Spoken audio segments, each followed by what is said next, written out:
Our people have lived on country for more than 65,000 years. The reconciliation process drives us to work on the relationship between the first peoples of this continent and those who now call Australia home. At its heart, reconciliation is about what happens in the simplest of terms of where we live, where we learn, where we work and where we socialise. This year is 20 years of Reconciliation Australia. Our communities continue to grow, to learn about Australia's past and to help improve reconciliation. Now, we as a nation need to act to become a more just and equitable Australia. We need more people speaking up, speaking the truth, asking the hard questions, seeing the hard facts. 2021 is a year for us all to take action, to play our part. Reconciliation is more than a word. Reconciliation takes action.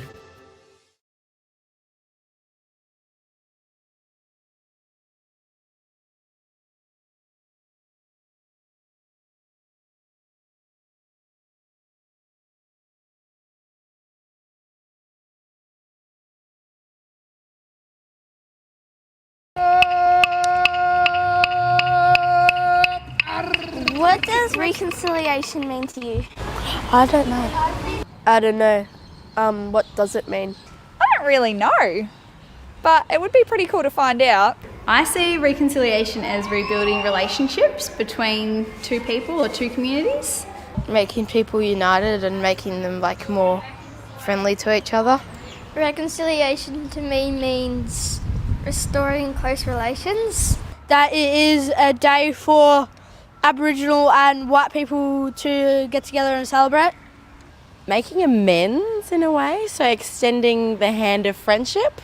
To build a stronger relationship between the Aboriginals and Torres Strait Islanders and the Australians. It's a week to thank the Aboriginals for what they've done to the land. Tell them that they're also special. They started all this.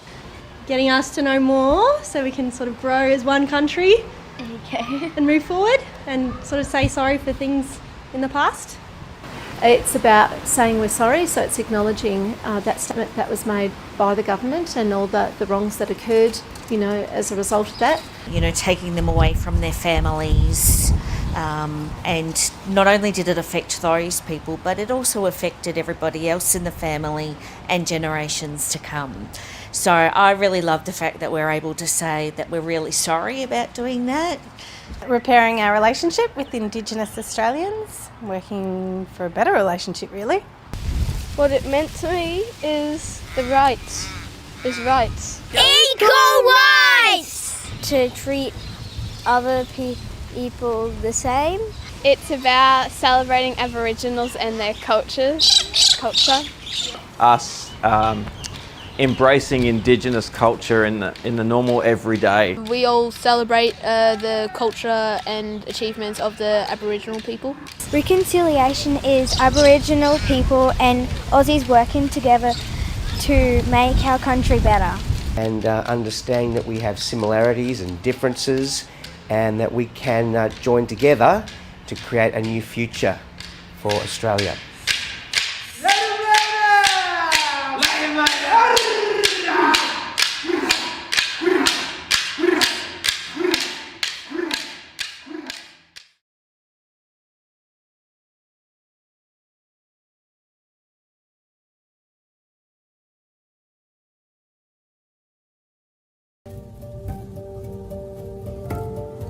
In every nation's story, there are important moments, events and crossroads that shape the chapters to come. It is these moments that a nation has a chance to ask itself who we are and who we want to be. For all Australians, this ancient land connects the stories of our past, our present and our future. But the story we tell today has many gaps, chapters not connected, with parts of our history left off the records, silenced in classrooms, missing in papers. This untold, untaught story leaves parts of our nation holding the burden of trauma, while others live with a historical blind spot. Shielded from not only stories too hard to tell, but stories that need to be celebrated, of courage, innovation, and triumph. If we believe in fairness and justice for everyone, if we know that our diversity makes us richer, if we know we are stronger together, what lays ahead of us is a journey of truth.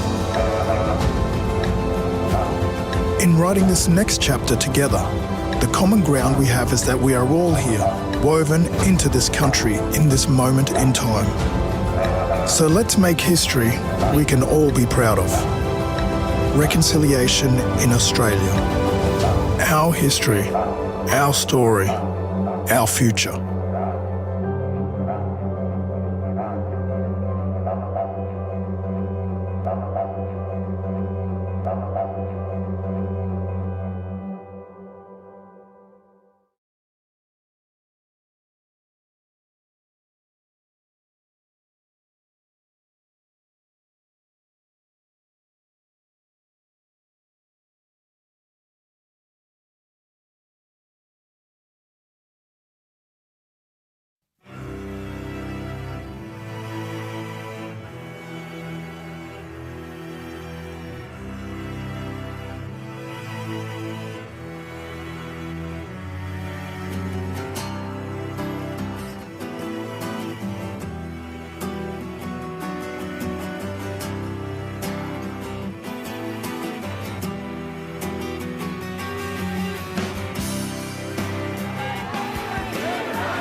February the 13th, 2008 was an incredible moment in Australian history.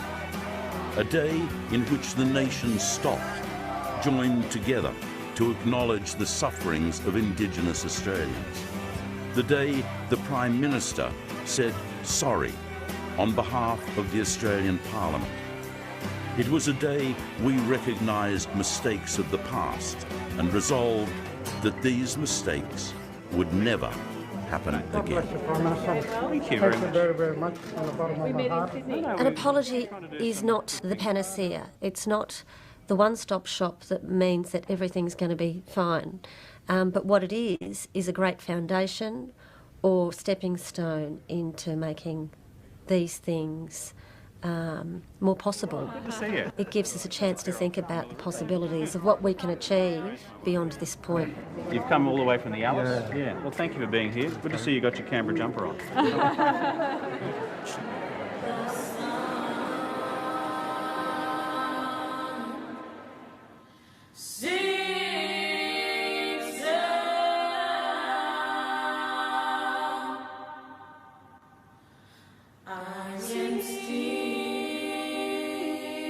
To the stolen generations, I say the following.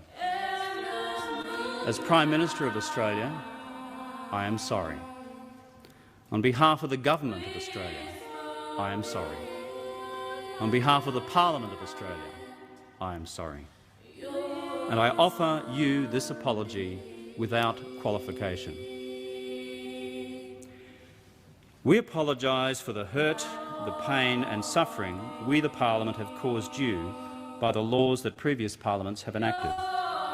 We apologise for the indignity, the degradation and the humiliation these laws embodied.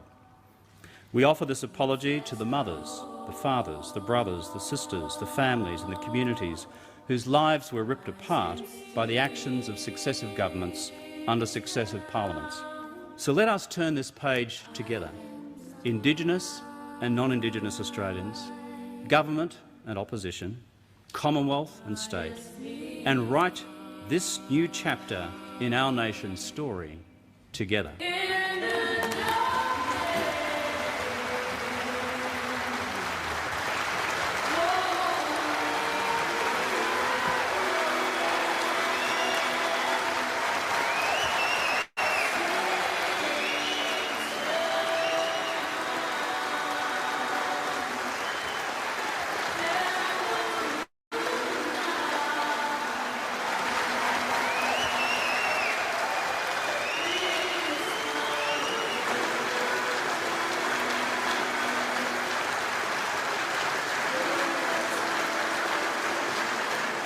You could hear a pin drop It was electrifying, that atmosphere.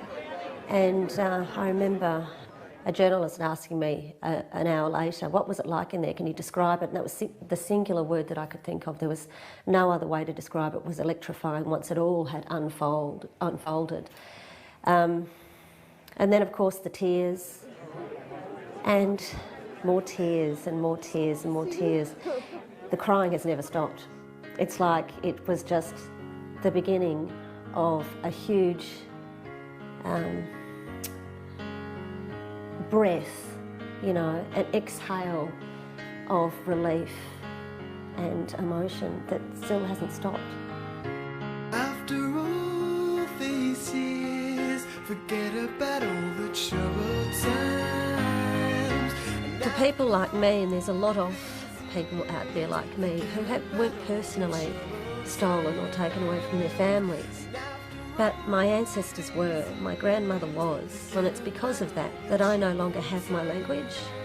I no longer am familiar with some of the basics of our culture. Those stories have stopped. So for me personally, I feel like the apology is not just one for my family and the families of the past, but it's also for those of us who mourn the things that we've lost that make up a part of who we are.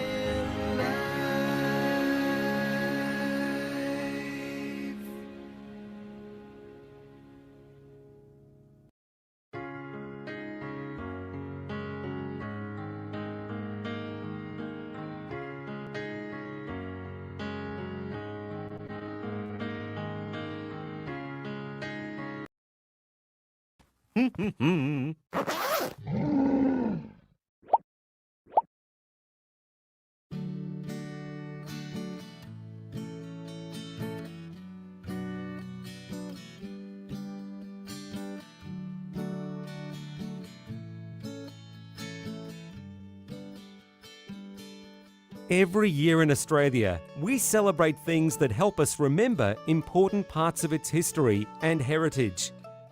But not everything in our nation's history can be celebrated. It is important for us to also remember the mistakes that have been made in the past, to grieve the lives that were taken, and injustices that were committed, in order to help us move forward and begin to heal from mistakes made.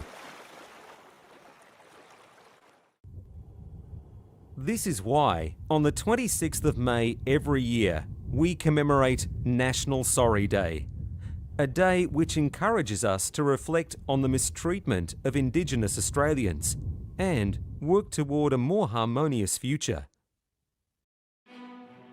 In the aftermath of the European occupation of Australia in 1788, there was a great deal of conflict between Indigenous Australians, those already living here, and the new European settlers. In a lot of ways, the Europeans who came to Australia believed that their technology and culture were superior to Indigenous Australians, and as a result, often intruded on the Indigenous people's traditional way of life. Sometimes they used violence and other methods to instill fear in the Indigenous population. One of the ways European settlers mistreated Indigenous Australians was by removing children from their families in the 1950s and 60s. The children who were removed from their families this way were sent to missionary camps or adopted by European families, in the hope that being raised this way would wipe out their own heritage, as they learned to follow the rules of European society instead. This is one way we can see racism in Australian history. Children were removed from their homes and families because European settlers thought that their culture was better. Decades later, many Australians began to understand the extent to which such a regime had hurt Australia's Indigenous communities. In 1997, the Australian government started programs to track down the families of this stolen generation, to reunite them with their families. The first National Sorry Day started on the 26th of May 1998 as a step toward remembering the mistreatment of Indigenous Australians and the horrible crime of removing their children. On National Sorry Day, there are two main flags you may see around.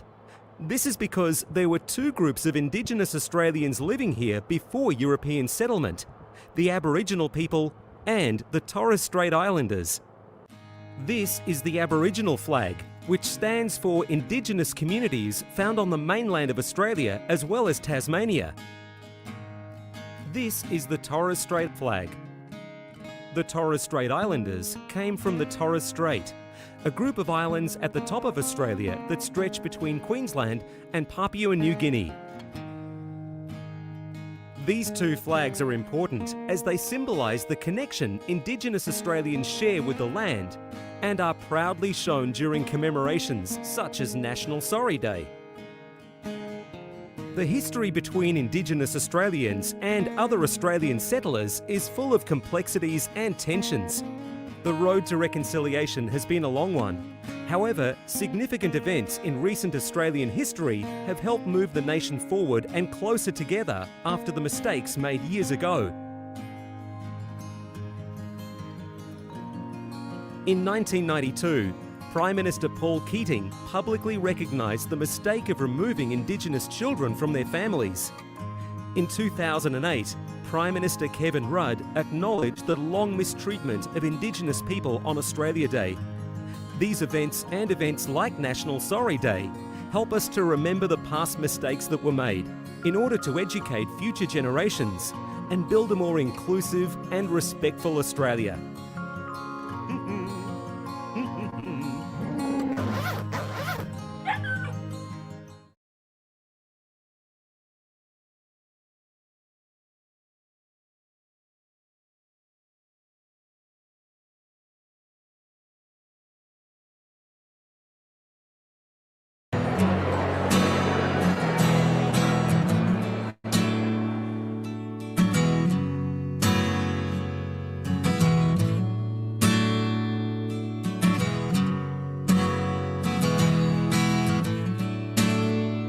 Today we honour the Indigenous peoples of this land, the oldest continuing cultures in human history. We reflect on their past mistreatment. We reflect in particular on the mistreatment of those who were stolen generations, this blemished chapter in our national history. The time has now come for the nation to turn a new page. A new page in Australia's history by righting the wrongs of the past and so moving forward with confidence to the future. We apologise for the laws and policies of successive parliaments and governments that have inflicted profound grief, suffering and loss on these our fellow Australians. We apologise especially for the removal of Aboriginal and Torres Strait Islander children from their families, their communities and their country. For the pain, suffering and hurt of these stolen generations, their descendants and for their families left behind, we say sorry. To the mothers and the fathers, the brothers and the sisters, for the breaking up of families and communities, we say sorry. And for the indignity and degradation thus inflicted on a proud people and a proud culture, we say sorry. We, the Parliament of Australia, respectfully request that this apology be received in the spirit in which it is offered, as part of the healing of the nation.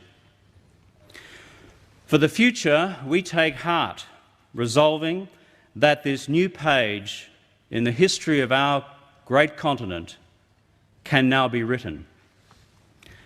We today take this first step by acknowledging the past and laying claim to a future that embraces all Australians. To the stolen generations, I say the following. As Prime Minister of Australia, I am sorry. On behalf of the Government of Australia, I am sorry. On behalf of the Parliament of Australia, I am sorry. And I offer you this apology without qualification. We apologise for the hurt, the pain and suffering we, the Parliament, have caused you by the laws that previous parliaments have enacted. We apologise for the indignity, the degradation and the humiliation these laws embodied.